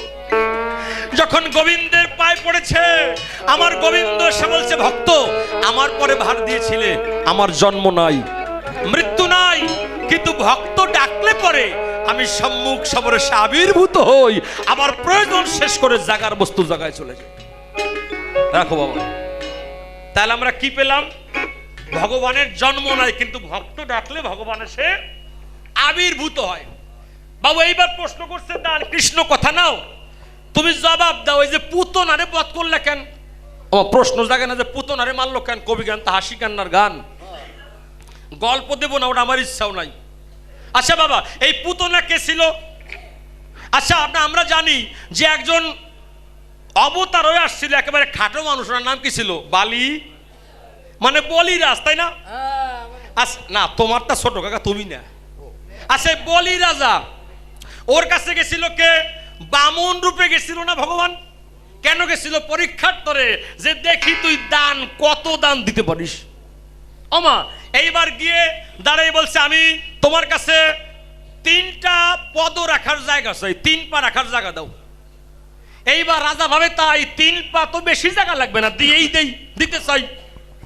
বলছে তাহলে আমি 3 পদ জায়গা দিলাম। ওমা বাবুরা যখন 1 পা বের করছে, 1 পায়ে সারা পৃথিবী ঢেকে ফেলেছে, আর 1 পা বের করছে, সারা আকাশ কিন্তু ঢেকে গেছে, তাহলে পা তো আর নাই, বাস এবার বাঁচছি। এর ভিতর তাকাই দেখে এই জায়গা দিয়ে পাটা বেরোচ্ছে, এই পা বেরোছে, জায়গা দেখ, জায়গা আছে। এর মধ্যে এই যে রাজা মশাই বলিরাজ, ওই বলিরাজের একজন ঘরের ছিল, ঘরণী মানে বউ, এ কথা বুঝবেন না কেউ কেউ। ওই বউ বামুন দেবের রূপ দেখে ভাবে তাই, ওরে ঠাকুর আমার কোনো সন্তান নাই, যদি এমন একটা সন্তান আমি পাই। প্রথম কামনা করলো কি? সন্তান। ভগবান বললেন মা তোর মনোবাসনা পূর্ণ হবেই হবে। যে ওই পা একটা বেরোইছে, ওই পা থোয়ার জায়গা নাই। এইবার রাজা কয় যে একটা জায়গা আছে কি? আমার মাথা। ওই তো নাকি ভুল বলছি বাবু? এইবার মাথায় যে পাড়া দেবে দেবে, ভাবলো যে আমার স্বামীর তো মারবেই। এইবার ভাবলো ওরে কপাল, তুই আমার যদি নিজের ছেলে হতি তোর আমি বিষ খাওয়াইয়ে মারতাম। এইবার বলল মা সন্তান চাইছোস পাবি, আর বিষ খাওয়াইয়ে মারবি আমারে তাও তুই পাবি, তবে এই বিষ আমারে খাওয়াতে দিয়া তুই নিজেই হরিবোল হয়ে যাবি। এইবার মা কৃষ্ণ হয়ে আসলেন।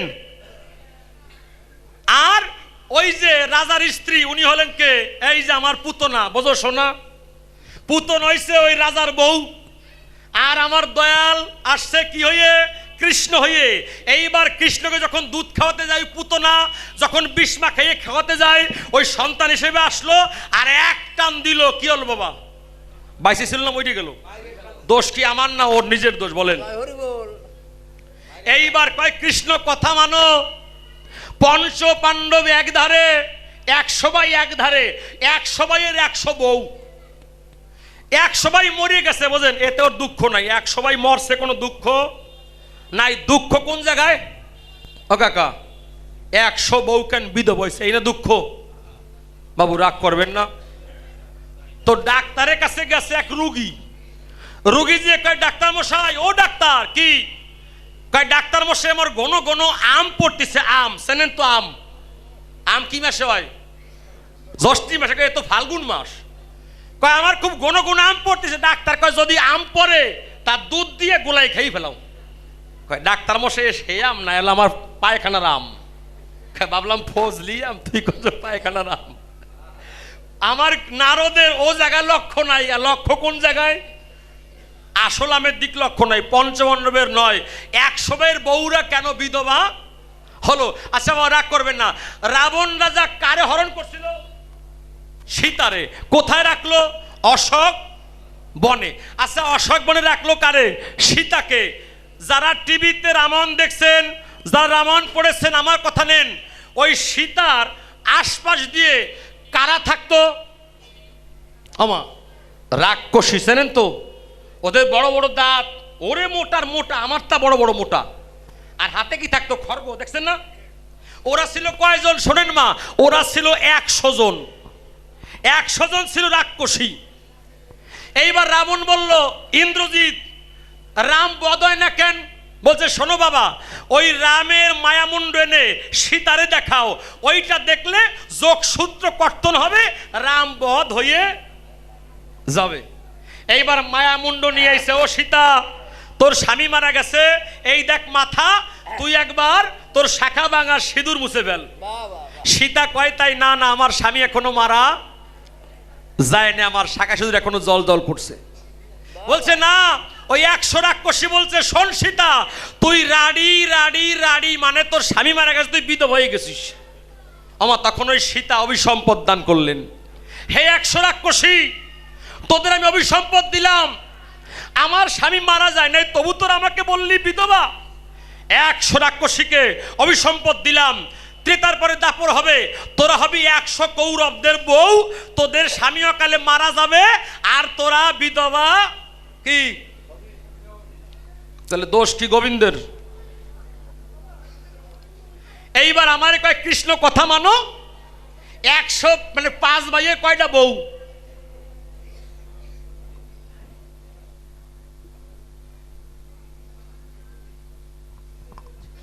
এইবার আমি দিই পরিচয় বাবা, তাহলে পঞ্চপাণ্ডবের কয়টা বউ? 1 বউ।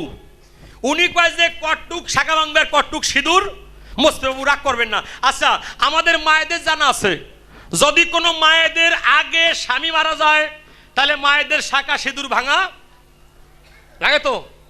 স্বামী আগে মারা গেলে শাখা ভাঙা লাগে, তাই তো? শিখে জুল দেন। স্বামী আগে মারা গেলে শাখা ভাঙা লাগে, সিঁদুরও মোছা লাগে। কিন্তু আমি করি মানা, যদি কোনো মা স্বামীর আগে মারা যায় তার শাখা ভাঙা লাগে, সিঁদুরও মোছা লাগে না। তাই এখানে বললেন মহাভারতে যখন পঞ্চপাণ্ডব অর্জুন দ্রৌপদীকে নিয়ে যখন স্বর্গ আরোহণে যায়, আমার শোনেন, যখন স্বর্গ আরোহণে আগে ছিল যুধিষ্ঠির, ভীম, অর্জুন, নকুল, সহদেব, সবার নিচে ছিল স্ত্রী দ্রৌপদী। লেখা আছে মহাভারতের গায়ে পঞ্চপাণ্ডবের আগেই কিন্তু দ্রৌপদী মারা যায়। যে নারী স্বামীর আগে মারা যায় তার শাখাও ভাঙা লাগে না, সিঁদুরও মোছা লাগে না, তিনি অক্ষয় স্বর্গ, ধরো অক্ষয় স্বর্গ বাসিনী হয়। আচ্ছা বাবা, এই দোষ কি আমার দোষ, ভগবানের দোষ আছে বলেন না? আচ্ছা বাবু, এই সাধুর বাজারে দেখবেন, এই বৃন্দাবনে, হ্যাঁ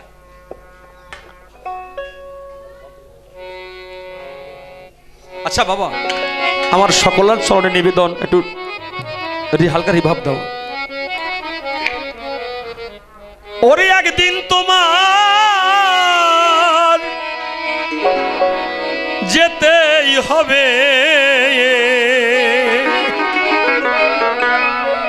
ওরে একদিন তোমার যেতেই হবে, ওরে সকল ছেড়ে অজানা ধরো রে মন, এই সাধুর চরণ সময় বয়ে যায়। আচ্ছা ওমা, আজকে তোমাদের চরণে আমার নিবেদন। আমি শুনেছি আমার রঘু দাদু, উনি মাঝে স্টক করেছিলেন। আমার আজকে বলছে, দাদু ভাই, স্টকের 3 দিনের মাথায় আমি আমার এই বাম হাত জাগাতে পারতাম না, কিন্তু পাগলের কাজ তো করছি আমি, ভালো করে মন্দ করে জানা নাই। উনি বলছে আমার ঘরে যেয়ে সন্ধ্যার আগে, দাদু আস্তে, যে আমি যখন 3 দিনের দিন আমি আমার ঘরে বসে আছি, আমি হাঁটতে চলতে পারি না, আমার হাত জাগাতে পারি না, এই বাম হাত বাপা অচল। আচ্ছা সকালবেলা বাইরে যাওয়া লাগে না প্রস্রাব পায়খানা করতে? কয় দাদু তোর দিদিমা আমারে বাইরে নিয়ে আসার যায়, কিন্তু পাগলের এমন ইচ্ছা, তোর দিদিমার ওই দিন ভীষণ জ্বর হয়েছে, 104 জ্বর। তাহলে আমার যে সঙ্গী ছিল সে কিন্তু এখন আর নাই। উনি বলছে, দাদু আমি আমার মন প্রাণ দিয়ে পাগলকে ডাকছি, পাগল আজকে যে আমার সেবা করবে আজকে সে অসুস্থ, সকালবেলা আমি যে পায়খানা প্রস্তাব করতে যাও পাগল, আমার তো ভালো না, অসুস্থ।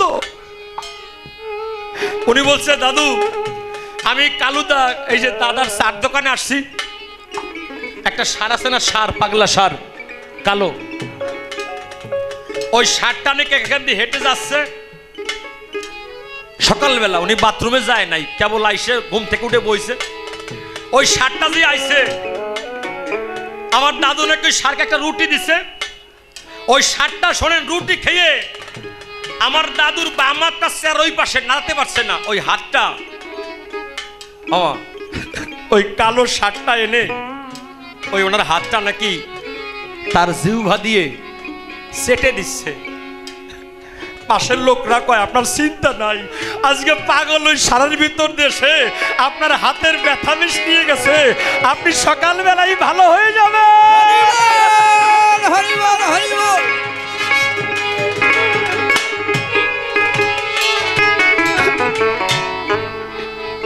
যখন ওই চাটা শেষ হয়ে গেছে, আমার দাদু দেখে যে একটু আগে যে হাতে বল নাই, যখন ওই সারটা হাত চাটছে সঙ্গে সঙ্গে উনি হাত জাগাতে পারছে, তাহলে পাগল অসীম করুণা। তাহলে এই ভূমিটা পূর্ণ ভূমি যেখানে আমার পাগল দাঁড়িয়েছে, তাই আমি সকলের কাছে আশীর্বাদ চাই। আমি তাকিয়ে দেখি জীবন বেলা ডুবে যায়, তাই সকলে কৃপা করে সকলের চরণ ধরি আমার মাথায় দেবে। ওরে একদিন তোমার যেতেই হবে, ওরে সকল ছেড়ে অজানায় ধরো রে মন, এই সাধুর চরণ সময় বয়ে যায়। ধরলে মন সাধুর চরণ সময় বয়ে যায়। ধরো রে মন সাধুর চরণ সময় বয়ে যায়। ধরো রে মন সাধুর চরণ সময় বয়ে যায়। ধরো রে মন সাধুর চরণ সময় বয়ে যায়। ধরো রে মন সাধুর চরণ সময় বয়ে যায়। আর একদিন তোমার যেতেই হবে, একদিন তোমার যেতেই হবে। একদিন তোমার যেতেই হবে, সকল ছেড়ে অজানায়। ধরো মন সাধুর চরণ সময় বয়ে যায়। ধরো মন সাধুর চরণ সময় বয়ে যায়। ওরে তোমার আগে ওরে জানা ছিল,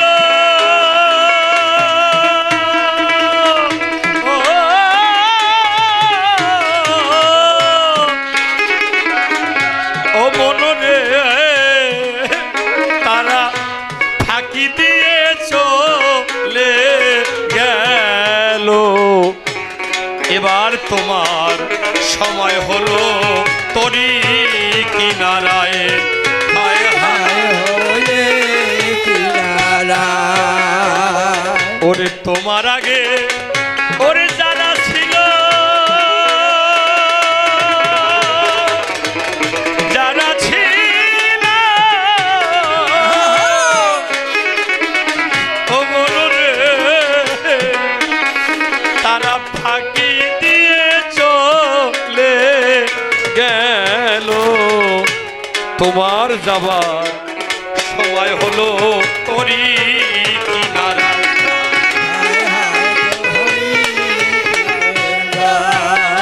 অমন সময় হলো হরি বলো, হরি বল। সময় হলো হরি বলো। পাগল মনামা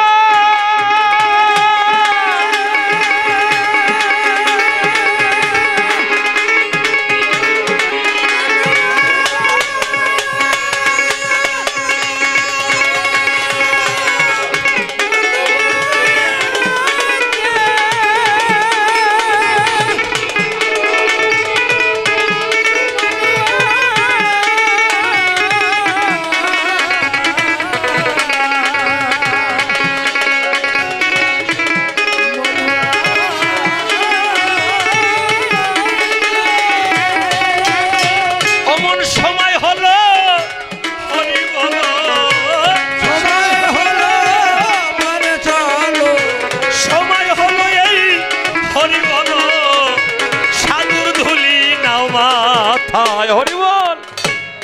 ধরো রে সাধুর সঙ্গ সময় বয়ে যায়। গহর মন সাধুর সঙ্গ সময় বয়ে যায়। এই সাধুর বাজার ও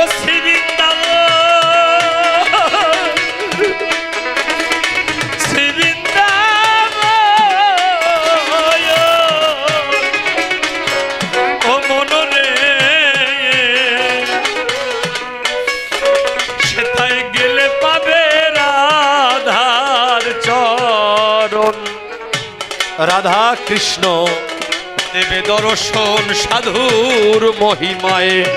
হায় হায় সাধুর মহিমা। এই সাধুর বাজার ওরে শ্রীবৃন্দাব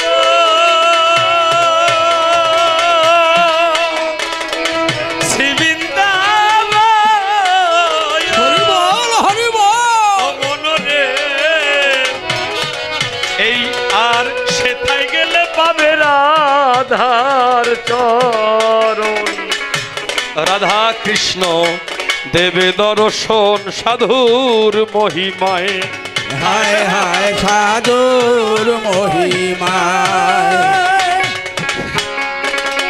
ওরে সাধু যদি দয়া করে, এই সাধু যদি দয়া করে পাগল মন আমার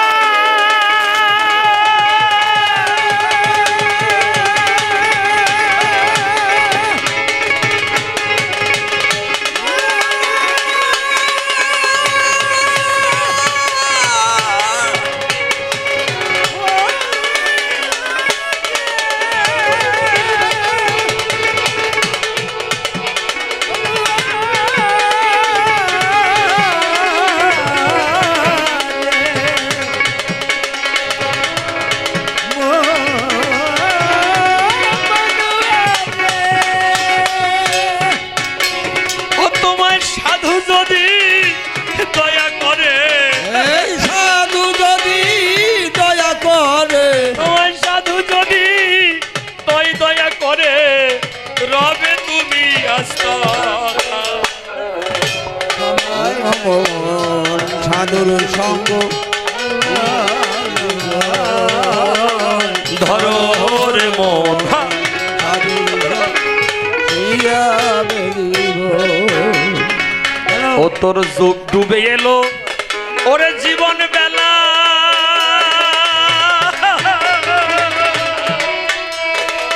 ও মনরে ওরে সাঙ্গ হবে ভাবের খেলা, সামনে আছে তোমার পালা, শেষ হবে অভিনয়ে।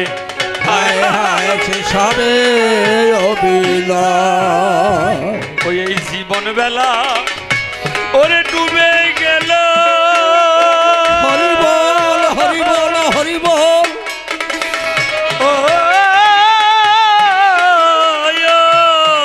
ওরে ভবের খেলা সাঙ্গ হলো, সময় হলো হরি বলো হবে অভিনয়ে।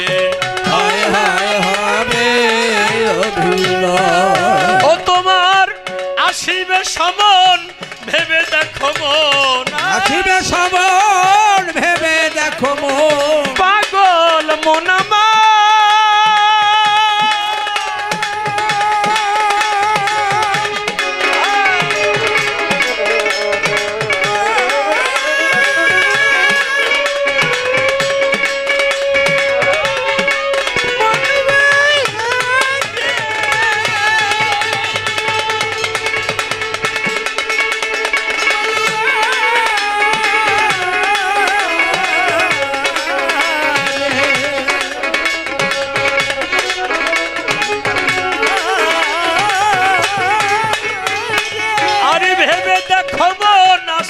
সমন, ভেবে দেখো মন আমি দেখো আর ভেবে দেখো মন আসিবে সমন, সাধুর ধুলি নাও মাথায়,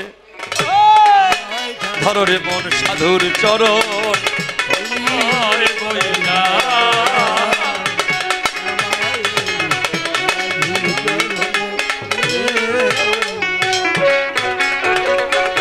ওরে ভক্তবৃন্দের ওরে চরণ ধুলি,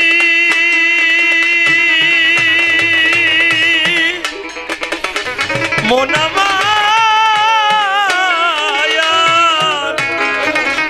ওরে নিলাম আমি মাথায় তুলি, প্রেমানন্দে হরি বলি করো সর্বজনায়।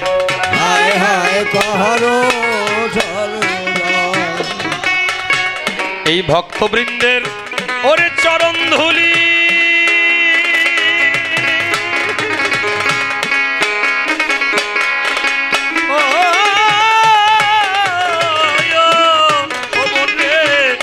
মাথায় আমি তুলি, প্রেমানন্দে হরি বলি গাইব এ সময়।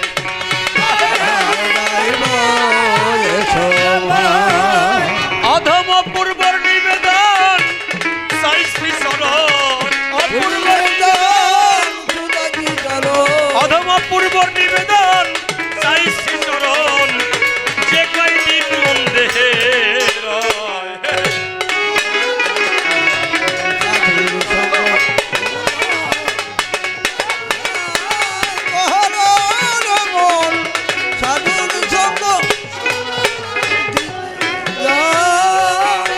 একদিন যেতে হবে এই দুনিয়া ছেড়ে, হ্যাঁ ভেবে দেখো মন যে কয়দিন আসো ভাবে বেঁচে ধরিও ভক্তের সেই চরণ। এই সাধু গুরুর কৃপা যদি হয় গো ও ভগবান আসে তাই আমি সকলার চরণে দূর থেকে আশীর্বাদ আজি চাই। সকলে মিলে আমার জন্য আশীর্বাদ সবাই করবেন দান, কৃপা যেন করে বা আমার এই না পাগল চান। এইবার আমার কাছে প্রশ্ন করছে, সাউন্ড হ্যালো দেখছো মোট হয়ে গেছে। এইবার প্রশ্ন করেছে, ওগো কৃষ্ণ আমার কথা নাও, সত্য যুগে যা হতো এখন হয় না কেন তাই আমায় কও। আজকে সাধুর বাজারে আমি সাগরদার হয়ে ও সবার চরণে প্রণাম জানাই, সকলের কাছে একটু আশীর্বাদ ভিক্ষা চাই। এই সাধু দয়া করে সাগরদার ছেলেকে আশীর্বাদ দিবেন ধরে। এইবার কি প্রশ্ন করেছে আমার নারদ এই আসরে? আচ্ছা কি প্রশ্ন দিয়েছে যে কৃষ্ণ তোমার হাতের বাঁশি, এই বাঁশির জন্ম কোন জায়গায়? বাবু এই বাঁশি, আচ্ছা আমি আগের জন্মে কে ছিলাম? একটু রিভাবটা কমাই দাও তো, বেশ কমাও। আচ্ছা আগের জন্মে কে ছিল? কৃষ্ণ, রাম, তাই তো? এই রাম বিয়ের সময় কি ভেঙেছিল? এই রাম একটা ধনুক ভেঙেছিল, যাকে হর ধনু বলতো। হর ধনু মানে শিবের ধনুক। এই ধনুক জনক রাজা তার গৃহে রেখে দেয়। এটা যে ভাঙতে পারবে তার সঙ্গে মেয়ে বিয়ে দেব সে সময়। আবার কেউ ভাঙতে পারে না, পারে না, পারে না গো। ও দয়াল রাম লক্ষণ গেল, লক্ষণ আর রাম গিয়ে ধনুক উঠাই দিল, শিবের আসন মরে গেল। ওই যে আমাদের অবতার পরশুরাম হলো, ওই পরশুরাম এসে রামের সম্মুখে দাঁড়াইয়ে গেল। আস্তে রাম এই কি কাজ করছো? এই ধনুক ছিল আগে শিবের হাতে, ওই শিব দিয়েছিল আমার সাক্ষাতে, আর আমি দিয়েছিলাম জনক রাজাকে। এটা তুই ভাঙছো, তোমার সাহস তো কম না। তুমি কে? আমি রাম। আর আমি কে? আমি পরশুরাম। বলছে হ্যাঁ আস্তে, আমি একটা রাম আর আপনি পরশুরাম, ক্ষমা করেন। এইবার পরশুরামকে বুঝাইয়ে যখন ধনুক ধরে ওই শিকে পরাইয়ে দেয়, ওই ধনুক তখন ভেঙে গেল বাবা, কথা মিথ্যা নয়। ওই ধনুক ভেঙে গেল, বলো হরি বলো, হরি বলো। ওই ধনুক কেঁদে উঠেছিল, ওই ধনুক কেঁদে উঠলো, কথা বলেছিল। আস্তে ওই ধনুক কথা বলছে, ও রাম, হে রামচন্দ্র তুমি আমাকে কেন ভাঙলে? আমার উপায় কি হবে বলো? আমি ধনু, এই ধনুকে ভাঙলে কেন? আমার উপায় কি? আস্তে আস্তে তখন ওই ধনুক ভেঙে গেছে। বলছে রাম আমার উপায় কি হবে? রাম বললেন শোনো, তুমি কষ্ট রেখো না মনে, আমি যখন যাব শ্রী বৃন্দাবনে, ওই বৃন্দাবনে গিয়ে আমার বেনু বানাবো, বেনু। আমার মুখ মুখের এই সুধা তুমি সর্বক্ষণ পান করতে পারবে?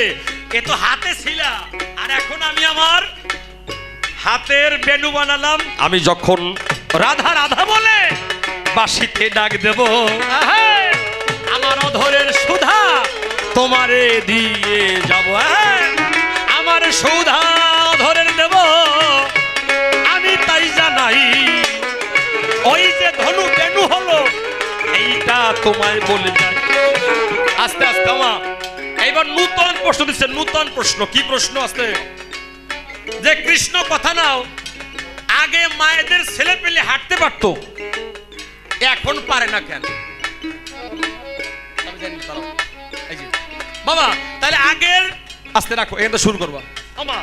আমাদের কি যুগ ছিল? আগে ছিল সত্য যুগ। সত্যে ছিল 4 ভাগ পুণ্য, তাই তো বাবা? সত্যে 4 ভাগ পুণ্য, ত্রেতায় 3 ভাগ পুণ্য, 1 ভাগ পাপ। তারপরে হলো সমান সমান, চিন্তা করুন জ্ঞানবান।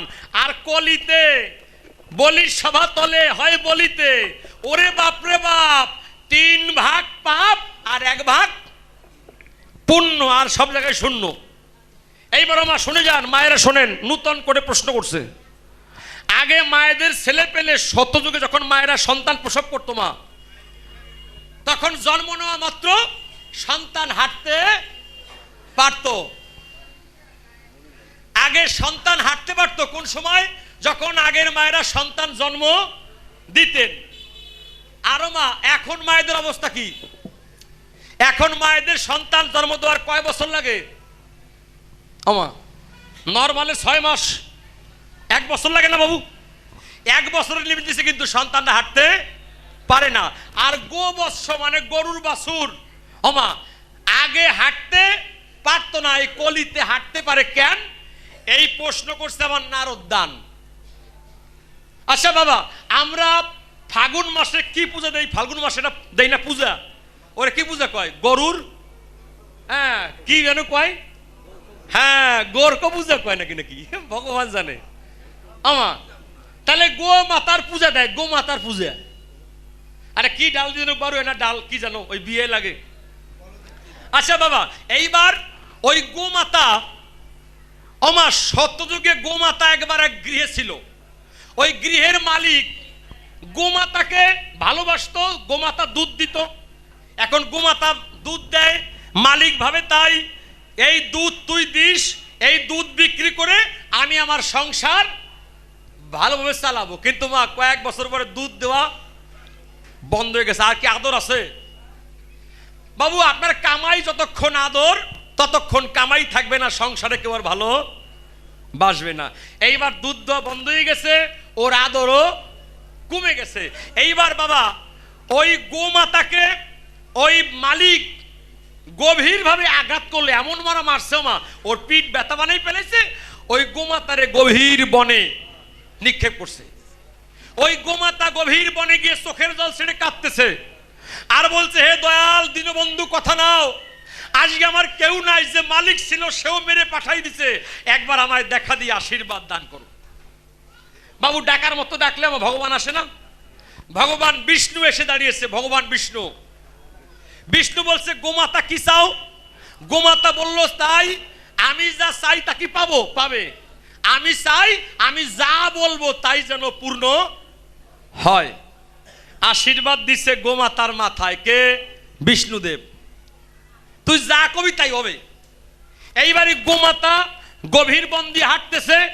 এইবার এক নারী জাতীয় মা, তোমাদের মতো নারী, ওই নারী জাতীয় পথ দিয়ে যায়, দেখে সুন্দর এক চেহারার গোমাতা। ভাবছে গাই বাড়ি নিয়ে যাব, নেওয়ার পরে গাইতে যে দুগ্ধ দেবে আমার সংসার ফুলের মতো হবে। এইটা বলে যে বাবু বাড়ি নিয়ে যাবে, ভাবছে আমি তো একা পারবো না, আমার স্বামীকে ডাক দিয়ে আনি। যেই স্বামীকে ডাক দিয়ে আনতে গেছে, এসে দেখে তাই জায়গা শূন্য আছে, গাই সেখানে নাই। তাহলে কপাল পুড়ে গেছে। এইবারে মেয়ে বাড়ি গিয়ে কান্না জড়ছে।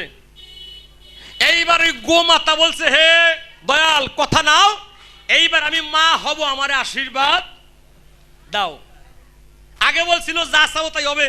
এইবার গোমাতাকে আশীর্বাদ দিল কে? মহাবিষ্ণু। তোমার গর্ভে ঠাকুর ইচ্ছায় সন্তান হোক। এইবারে গোমাতার গর্ভে সন্তান আসছে। এখন দিন যায় রাত পোহায়, সবাতলে বলা ভালো, সময়কালে কিন্তু ওই গোমাতা বাচ্চা প্রসব করলো। বাবা বেয়াদবি নেবেন না। যখন মায়েদের, এখন তো মায়েদের আর সন্তান প্রসব করা লাগে না, লাগে কাটিং হয়, সন্তান কাটিং হয়, ও সন্তান প্যাট কাটিং হয়। এখন ওই সন্তান প্রসব করলে বাবা রাগ করবেন না, আগের মায়েরা সন্তান প্রসব করলে ওই যে থাকতো না রক্ত ময়লা, আবার বলছি বেয়াদবি নেবেন না। এইবার ওই গোমাতা প্রসব করলে এরকম থাকে না রক্ত। এখন গোমাতা সন্তান প্রসব করছে, ওর ওই গায়ে ময়লা আবর্জনা রক্ত লেগে আছে, জল আছে।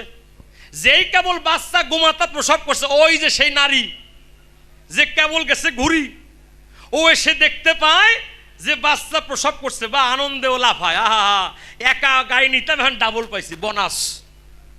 একা তো পারবো না, তা স্বামী কানতে যাই, তা যাবো দেখি গাইডে কেমন। এইবারে গোমাতা কথা বলছে, ও নারী জাতি, তোমরা সুখে আছো, তোমাদের সন্তানরা জন্ম না মাত্র হাঁটতে পারে, তোমাদের চিন্তা নাই। আর আমার সন্তান হাঁটতে গেলে প্রায় 1 বছর লাগে, আমার চিন্তা জেগেছে মনে।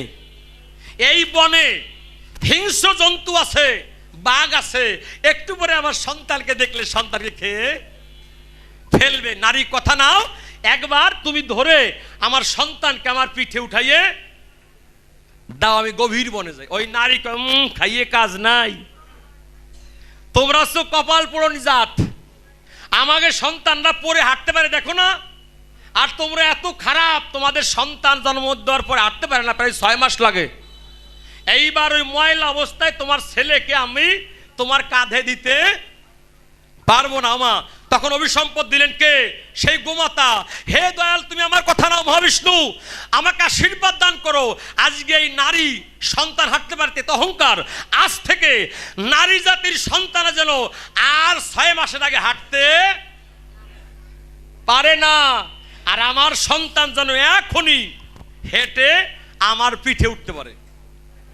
তখনই কিন্তু ঠাকুর আশীর্বাদ দিয়ে দিল, ওই সন্তান তখন হাঁটলো, আর ওই থেকে মায়েদের সন্তান আর হাঁটতে পারে না। এই জন্য করিমা না বাবা, এও কিন্তু গোমাতার আশীর্বাদ এবং গোমাতার অভিশাপ, যার জন্য এটা হয়। আমি দিই পরিশ্রম হয়, কিন্তু যা চাইছে তাই পাইছে। আচ্ছা বাবা রাগ করবেন না, এই যে স্বর্গ আর নরক, আচ্ছা নরকে যাবে কারা ধরো, আচ্ছা দোষ কার? দোষ কি ভগবানের? কি বলেন বাবু, রিভাব দাও। ও যার যার নিজের দোষে, ও যার যার নিজের দোষে,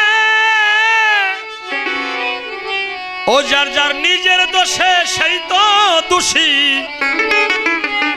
আচ্ছা তাহলে ভগবানের দোষ কিন্তু দেয়া যায় না। আর তাহারে প্রথমবারে জানি বলবো না, এইবার নারদেশে দেখা দিক নূতন সরকার, আমরা গান শুনবো কিনা।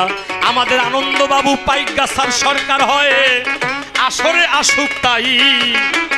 আমি আমার মতো প্রথমবারে বিদায় নিয়ে যাই, যেভাবেতে প্রশ্নপত্র আমার নারদ করলো দান, আমি একে একে ভালোবেসে ছেড়ে দেব তাহার সমাধান। তবে তো মনে মনে করি বিবেচনা, আর তাহারে বেশি কথা বলবো না। নারদ মুনি এইবার সে দিগদর্শন, তাহার কথা আমরা এইবার করিব শ্রবণ। নারদ মুনির সভা তলে আসুক এবার তাই, আমার মতো আমি এইবার বিদায় নিয়ে যাই। তবে তো মনে মনে আছে মোর ভাবো, আর কেন বেশি কথা বলিবারে যাব। এইখানেতে আমার আসল সাঙ্গ হয়ে গেল, প্রেমানন্দ একবার হরি হরি বলো, হরি বল হরি বল।